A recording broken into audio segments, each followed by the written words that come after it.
Welcome to Capturing Kenosha podcast. I'm your host, Eric Barlow. We created Capturing Kenosha podcast to promote the natural and architectural beauty found in Kenosha County by featuring the pictures of local photographers. Each episode, we will be joined by a local photographer who will share their expertise and passion for photography in Kenosha.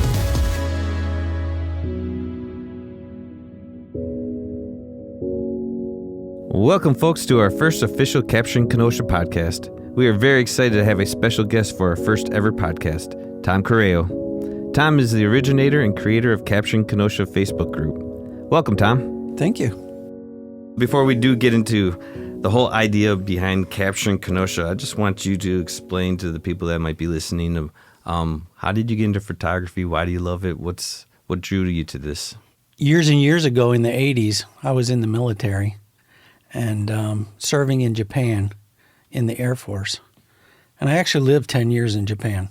And during that time, it was a tech time. It was a development for tech, as far as photography stuff and stereo gear. So that's what everybody did over there that was in the military. You were either gathering stereo equipment and just piling it up in your dorm room as much as you could get, or you were into photography. And me, I kind of got into both of them. So I originally went to the Base Exchange and bought an AT1 Canon camera, which was the manual version of the AE1 at the time. So I played around with it and was taking pictures with it, but it's quite expensive back then because at that time it was film. There wasn't any digital at all. So film costs a lot of money to develop. And anybody that knows, if you were in the military in the 1980s, they didn't pay you squat. Like we were making minimum and spending most of it right away on payday. So, yeah, we had to squeak it through. But I put my money into it and learned how to make adjustments and things like that. And I'm kind of self-taught. I didn't really take any classes or anything. And there was no YouTube back then to refer to. So, I mean, it's not like today where you can go on to YouTube and figure out, how to do anything with your camera because there's somebody on there that is telling you how to do it. So, I did that for a while, and then I kind of lost interest because of how much money I was having to put into it, and I was starting a family over there and everything, and kids and everything else. So that camera kind of went in the back of the closet for a long time. And then in 1992, I got out of the military and returned back to the Kenosha area, and I was not able to find a job for a little while. So in 1996, I was working jobs, but not any great job. Back then, the economy was down and, it wasn't the greatest time. And it took me a couple years, but I finally got a job working with the sheriff's department. And I was working as a corrections officer. Mm-hmm. And I left there. I got as high as the rank of sergeant while I was there. And when I left there, I needed relief.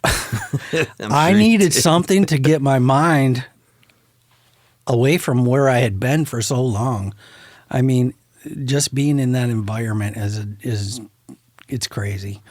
And what really happened was that I finally thought about what I had done in my past. And the photography thing popped up in my head, and I was like, photography might be a lot easier today with the digital age and everything, Mm-hmm. I had a phone that could take pictures and everything, the iPhones and stuff, but I thought, I'm going to get back into my regular photography and try to do that. So as my own way of coping, I guess you could say, every morning I was going down to the lake and finding a spot and trying to find just the right perspective to take the morning sunrise. And I started putting that on my Facebook page. And slowly and surely, every day, more and more people would comment and start liking the pictures. And I started getting a lot of followers that were just like, and I thought, there's a lot of people that kind of need this too, besides just myself.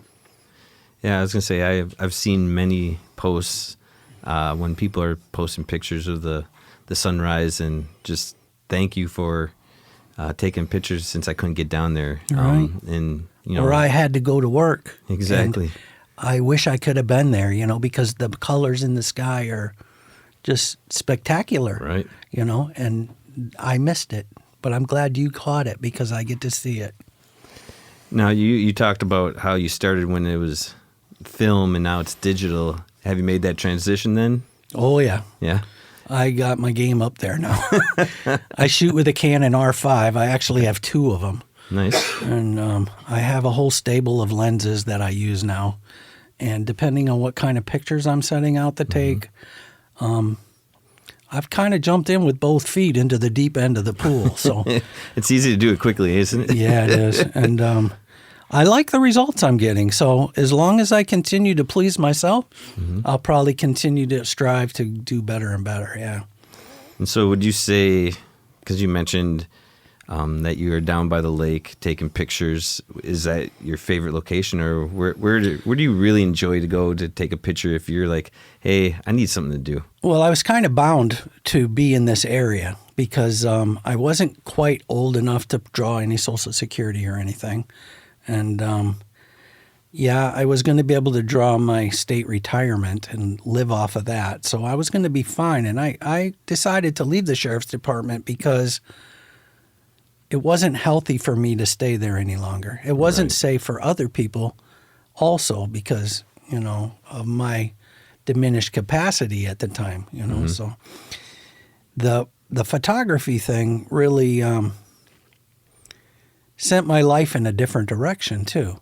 It made me think there's other things that I can be doing besides what I've been doing, you know. And I think a lot of times people get in a job and just because they feel obligated to the duty of that job that they just overlook their own health. So, you know, I think I made the right decision in where I'm going, and that I've kind of wanted to plant a seed, which is how this group actually came along, because I wanted to start something that would continue even if I wasn't here, because I'm actually, at this time of this recording, I live full-time in an RV now. All right, nice. So we are traveling 100% of the time. We're going from one place to another and seeing the United States, basically. Now, is this like a photography trip for you? Yeah, it is. Nice. It's a means of me getting around to take pictures of things that I've seen other people take pictures of in Facebook groups and stuff. Right. And every time I see an outstanding photo that I really like, I mark it in my Google Maps. Nice. So no matter where I am in the country, I can pull up my Google Maps and there'll be like little pinpoints all over the map around me of anywhere that I've marked in the past that somebody has really taken a fantastic picture, or even places that I would like to go eat, you know, diners, dive-ins, and drives kind of thing, Right. or, you know, fantastic places to go, you know. That I just don't want to waste the rest of my life. Right. I mean, I'm 63 years old now, and while I can still manage, I want to travel and do as much as I can. So that's the plan, to go to the places, take the pictures, have the memories, and be able to refer back to the memories later too. That, hey, I was at this place and there's the proof. So, yeah. I think that's a fantastic like little nugget, because I would never thought about that. Like, I save photos that I see and I like, and I'm like, oh, if I ever get somewhere around a buffalo, you know? Yeah. But to mark them on a map, and then when you're driving or you're in a different country or different state or whatever it might be, it pops up and you're like, hey, I have 10 minutes or 30 minutes to drive out of the way, take that picture. Yep. That's a great little tidbit that I hope the listeners would love to maybe incorporate. I know I'm going to try something like that, because... Well, you can make a list in Google Maps that you can mark it as anything you want, and save it as a saved folder in there. And I mark every state as a state's name, and then I have like currently we're getting ready to go to Texas. Okay. And we're going to go down through by St. Louis, Memphis, Arkansas, New Orleans, and then all the way down the coast on the inner coast of Texas to Corpus Christi, Texas. Mm-hmm. And every place along the way, I'm putting in a separate list. So as I research where I'm going to go, I put a marker on the map, and it says, "Oh, stop here, stop there, stop there, stop there." Right. So it's a rough guide to where you want to be. You may not make all of them pinpoints, but at least you know that, hey, I could have stopped there if I needed to, or I am stopping there. So. Well, yeah, I was gonna say for me, if I go to say Florida, I'm bringing my camera. Oh yeah. I know I want to take some pictures of some alligators or something like that, but I don't actually have typically the plan in place. It's more I'm going there. Hopefully, I'll find some time where something will pop up. Whereas this is way more intentional and photography driven. Yeah, even if it is a family adventure, it's a purpose. Yeah, it's exactly. a purpose. That's great. And I think that's a difficulty that a lot of people find when you retire. Your life changes entirely. Mine was like every day I would pop awake at 4 o'clock in the morning and think, "Oh, I have to be somewhere. Am I late for work?" And it took me a long time just to get over that. Mm-hmm. And now, because I've changed my purpose, my mind has like slowly changed over to a different mode, which with the purpose being the travel and the photography, I'm in a much more relaxed life than I was in for a long time. Sounds like it. Yeah.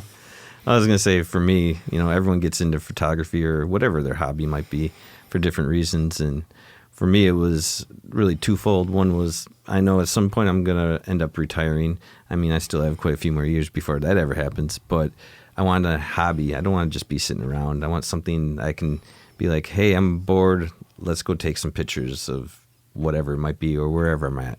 Right. The other part was just community. People I work with, they take pictures, and we sit there and talk about our different, settings, or it could be different places, or it's like, hey, there's asteroids flying through the sky. Let's go take pictures, So it's kind of cool to hear why everyone has their own little stories. So when I started the photography stuff, I started going down to the lake, and I started meeting other people down at the lake. Yep. I mean, Jimmy Jones was one of them. Mm-hmm. And Jim is an awesome guy. I would see him down there taking pictures all the time. And when he's very methodical, and I didn't talk to him for a long time. I seen him, but we didn't actually talk. And I would see him with his tripod all set up and waiting and positioning and trying to get the best angle on a shot. And I was thinking to myself, this guy really thinks through what he's doing. He was doing the same thing I was doing. So eventually we talked, and then it was like, yeah, we should get together and go on some photo shoots and stuff. Mm-hmm. And we did. And he introduced me to Mike Devine, which is another great photographer who used to be a film photographer and shot with the Olympus system, which not a lot of people do. Mike went with me with my equipment out to Bong, and we went shooting. And after that excursion, Mike went out and bought a complete set of Olympus gear of the old kind of camera that he had, not a film one though, the digital version of the modern exact OM1, I think it is. And he started shooting awesome shots again. And Deb Westergren Lawson, I met her down there. She takes pictures with her phone, but she would be in the spots, at the same kind of thing. And on her days off, she was making it down there and taking pictures. And Sean is Sean Marie is her name. And she doesn't give anybody her last name.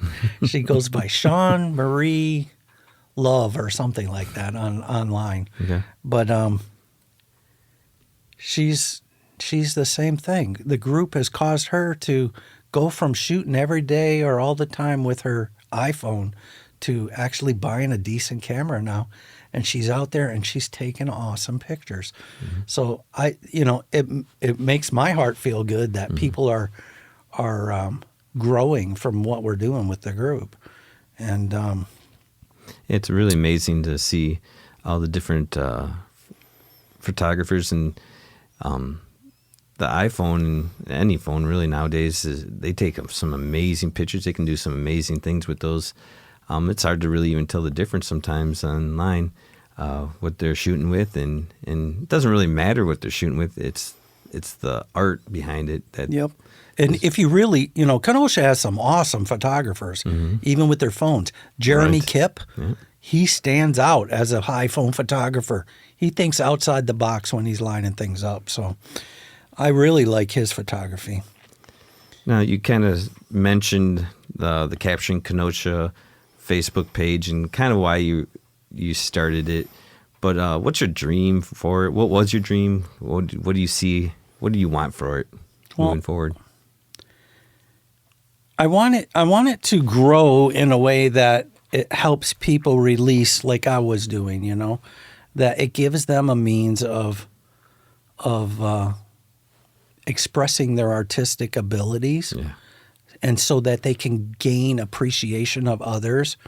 And really, that's what the group does, because we started out with 5 people. I mean, it was a breakfast. We decided to go to breakfast. There were 5 founding members. It was Jimmy Jones, Mike Devine, Deb Westergren, Sean Marie, and me. And we all met for breakfast over at the Gateway Cafe. What year was this? 2023. 2023, okay. So we haven't even been in existence that long.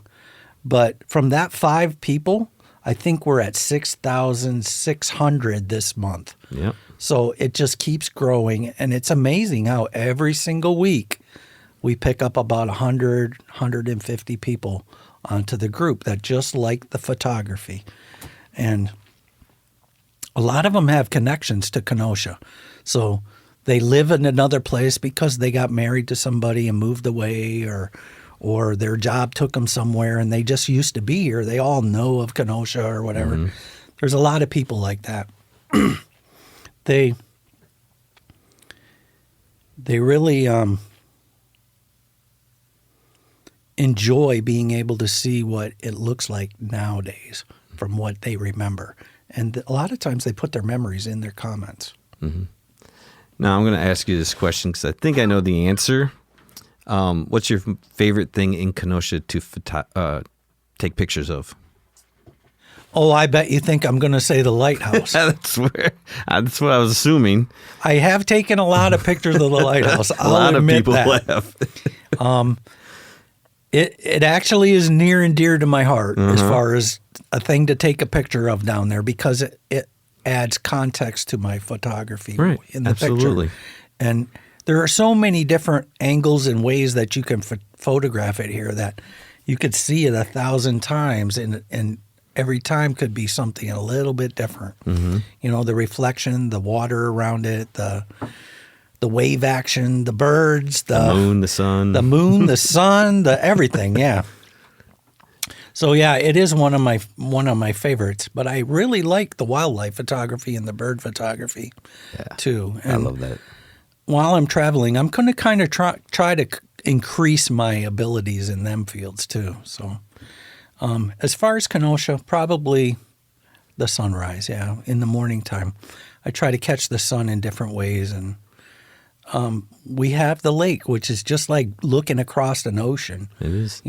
People that haven't been by a Great Lake, they don't realize it is like if you're on the coast by the ocean and just looking out, there's nothing you can see on the other side.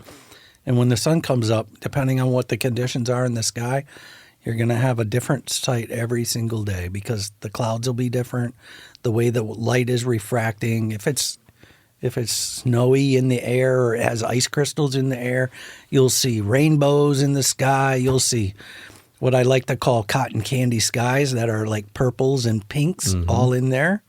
You'll get the deep oranges and reds, and it's just fantastic, all the different views that we get. part of the reason why I asked you that is because this last year, you put together, along with, I believe, Mike Middleton, the helping the lighthouse through the Capturing Kenosha, taking pictures of the lighthouse, 12 different pictures for 12 different months, the calendar, all the money going towards restoring the lighthouse to more of its original. Just tell me how that all came about and the purpose of that. Well, at first I thought I knew Heather. Heather owns the lighthouse. She actually has a lease on the lighthouse. I believe it's for 25 years. And the city didn't want to take care of it. The county didn't want to take care of it. Whoever didn't want to take care of it. The state, nobody wanted it. So they put it up for lease. And her husband, her former husband was an artist. And he decided that he would take on the responsibility of the lighthouse and take care of it, because it's important to Kenosha because it's like an iconic symbol of our town. A lot of businesses use it in their signage and their logos and things like that, just because it identifies you kind of as being from Kenosha. I found out that she had cancer, and I kind of really wanted to do something. And I had been thinking about helping people a lot since I had left my job. And I was like, maybe we could start something that would be philanthropic, in nature, that we could help in the community and just use our resources as photographers to accomplish that. And I met Mike through another person that was in the group, William Smith. And we had all went down to the Kenosha sand dunes. And Mike had been taking some fantastic pictures, or William Smith had been taking fantastic pictures of the reflections with rocks in the water with the sunrise in the distance.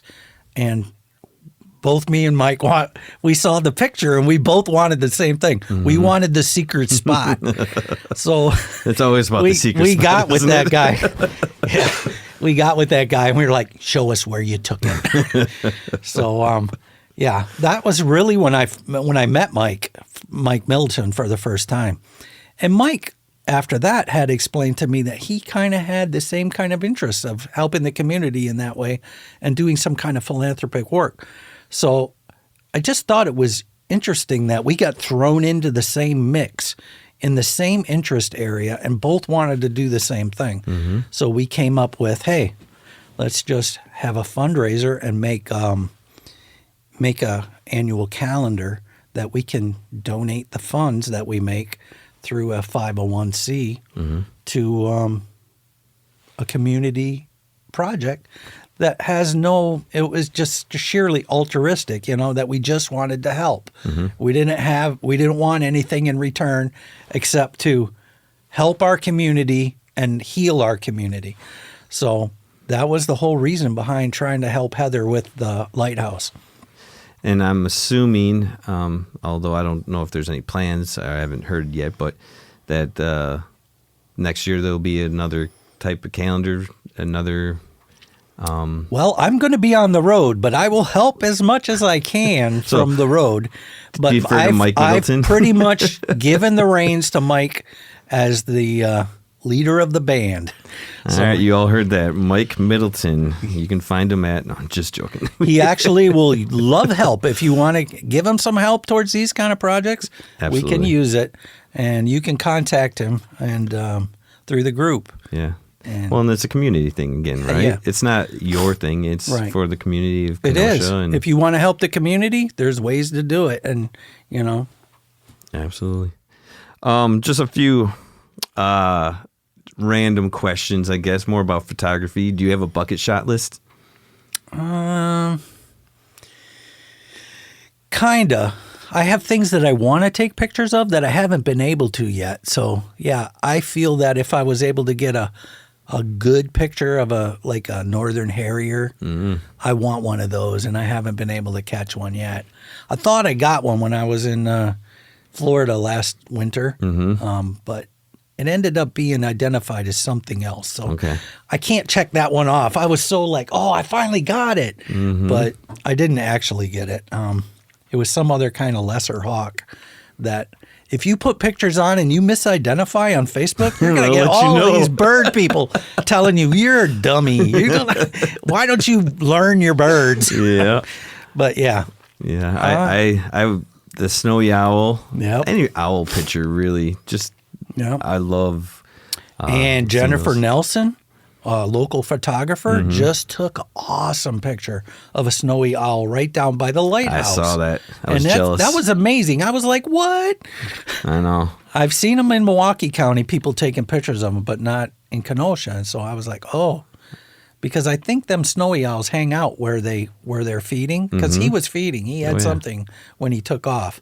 But I think they hang out in that area. So that snowy might still be around down there. Yeah, that was a great capture. A shocking one to me. Yep. Peeking up over the rock. Oh, yeah. Phenomenal. Yep. For any of those that are listening that are new to photography, you got any tricks or hints or tips to help them as they navigate what this looks like in their life? Yeah, I think that I would tell a newbie that you can be just as good as anybody else, and don't let anybody like shoot you down. If you're just learning, don't be discouraged. Just play with your camera. You're going to be surprised what you learn just by moving things on it. Don't be afraid to take it off of auto. Because if you always have it in auto, you're not going to learn anything except what the camera wants you to. If you take and move to that manual settings, the aperture priority or any of those, then you're going to learn a lot more about it, because you're going to realize how the light works and how you can adjust your shots, and even how to capture the northern lights sometimes. Yeah.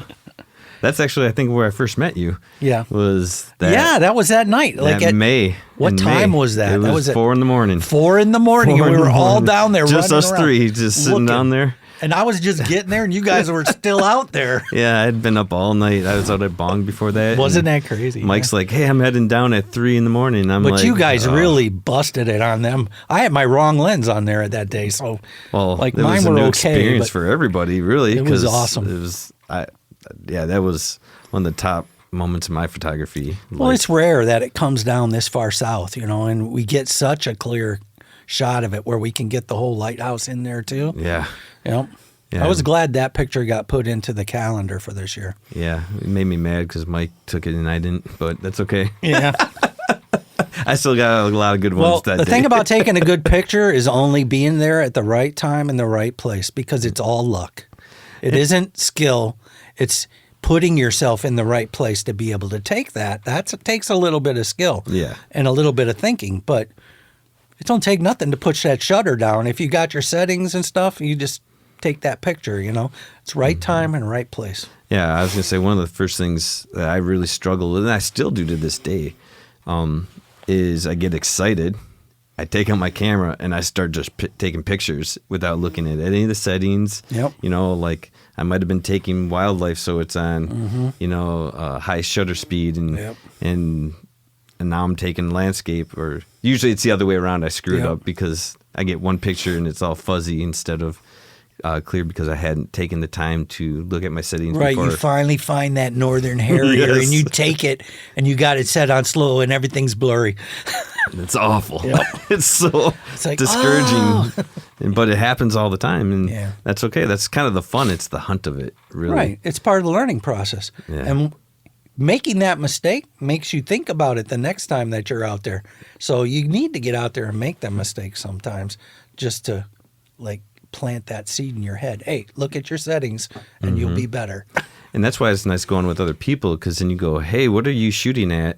And then you look down and you're like, oh, these aren't going to turn out because I'm not in the right settings whatsoever. Yep. And then it saves you from when you get back to go put it in Lightroom or whatever, going, oh man, these are all trash. Doesn't take away from the experience, which is still awesome. But And I think that's a mistake that some newbies think too, is that, it's just what I get out of my camera. But you do have to learn the editing part of it too, because there's so many times that I just take an awesome picture, but the lighting is just not right. And being able to bring the light up and the shadows is a skill. So just figure out what program it is that you want to use to edit your photos, and then get proficient with that, just by practicing. Take bad ones on purpose and try to fix them. And that's another part of all this with now the digital age, and you don't have to rely on film. You can just push away and take thousands of pictures, and 10 minutes later you could delete them all and go take another 1,000 pictures, where before, like you said, with film, it'd be so expensive to get Well, those with developed. film, I think you could take 24 pictures on a roll. And if you moved or you did whatever, that picture was no good. So that just got thrown away. So, yeah, it kind of made you look at what you were setting your camera at, because every single shot was going to be the only thing you got. Yeah. There was no editing afterwards. So, Yeah, I've been on many a trip with Mike, and we will be out.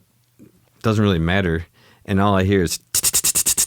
And at the end, I'm like, "How many pictures did you take?" And he's like, "Oh, 2,000." And I'm like, at 400, and I'm like, "What are you doing over there?" But he has his reasons, and it's taught me that, hey, I need to take a few more than 400 if there's certain pictures and clarity and stuff. So I would use this as a guideline. You want to minimally take 8 on fast shutter, because if you're taking fast subjects, none of them 8 might be good, but out of them 8, maybe 1 will be good and will be in focus. And if you're taking like birds, like I do, you want their eye to be in focus. And as long as their eye is in focus, and you're usually going to have the rest of the bird will be in focus. Yeah. So you'll find that on cameras like the R5, like I shoot with, they have a feature on there that helps you focus on the eye. It looks for the eye automatically, because they're just computers inside of a box that you're carrying with you. And you set that autofocus to find the eye of an animal or a bird, and it lights up in green when it finds it. Boom. And then if you're hitting it at that time, you're getting a clear shot. yeah, Yep. great But the advice. other ones on either side of it, nope. Yep, been there many times. And they're not really like just sitting there letting you take their No. picture a lot of times. They're like, They don't like you getting too close very often. Well, I know that we wanted to keep this within the time frame, so I just thank you for hopping on with us and kind of sharing your passion for photography and why you've done it and why you created Capturing Kenosha. I just want to thank you for that, Tom. So thank you. well, I really appreciate you inviting me on to the podcast. And I want to encourage people to go to the group, Capturing Kenosha. It's on Facebook groups. And join. And then you'll see what kind of work that we have. We have such great photographers in the Kenosha area. It's not their primary job. They're not necessarily professional photographers. Yeah, I say most But are. they are awesome hobbyist photographers. Absolutely. That are producing professional level works. So it's really worth your time to go there and look once in a while, because it's just going to make you feel better to look at it. It does. It does. absolutely does. And when we post this podcast, I think it's our hope to have some of your favorite pictures. So if you can get a few of those together, then we'll put those along with the podcast so they can see what you've taken and kind of correlate the two together. And They may not be from Wisconsin, because I spent all last winter and spring in other places. Yeah, So, that's I guess okay. I mean, it's up to you. You're the one that's in charge sure. of the Facebook page. But, There's so many of them. I don't know if I could pick out my favorites. And I would say this as well. I think you would encourage it. But if they see you out there, Yeah. you know, say Say hi. hi. And that's how you build this community, right? Yeah. And I have a lot of people that come up to me when I'm down there by the lake that actually do that. Nice. They'll walk up and say, "Are you Tom?" "Yeah, I am." "Hi, I look at your stuff all the time." It's a good feeling too. Oh, absolutely. All right. Well, again, thank you, Tom. And then till next time, guys, this is Eric, and we'll see you, or you'll hear us on Capturing Kenosha podcast. Thanks.